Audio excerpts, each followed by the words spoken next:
അന്താരാഷ്ട്ര കാർ റേസിംഗിലെ അഭിനിവേശത്തിൽ ഏറെ പേരുകേട്ടയാളാണ് തമിഴ് നടൻ അജിത്ത്. ഇപ്പോൾ അദ്ദേഹത്തിന്റെ മകനും കാർ റേസിംഗ് മേഖലയിലെ പ്രാവീണ്യം തേടിയെത്തുന്നു എന്നുള്ള റിപ്പോർട്ടുകളാണ് വരുന്നത്.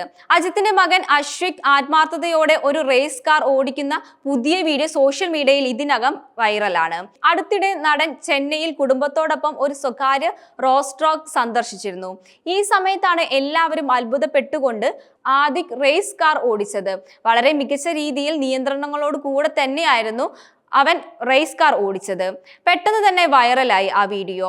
അജിത്തിന്റെ ഭാര്യയും നടിയുമായ ശാലിനിയും ഇവിടെ എത്തിയിരുന്നു. അതേസമയം ആരാധകർ വീഡിയോയ്ക്ക് നിരവധി കമന്റുകളാണ് പോസ്റ്റ് ചെയ്തിരിക്കുന്നത്. ഫുട്ബോളിൽ ഇതിനകം താല്പര്യം കാണിക്കുന്ന ആദ്വിക് ഗൗരവമായി കാർ റേസിംഗും ഒപ്പം കൊണ്ടുപോകുമോ എന്നുള്ള ആരാധകരുടെ ചോദ്യവും കൂടെയുണ്ട്. അടുത്തിടെ അജിത് ദുബായിലും ഇറ്റലിയിലും നടന്ന കാർ റേസിംഗ് മത്സരങ്ങളിൽ പങ്കെടുത്തിരുന്നു. ഇതിൽ ദുബായിൽ 3ാം സ്ഥാനം അദ്ദേഹം നേടുകയും ചെയ്തു.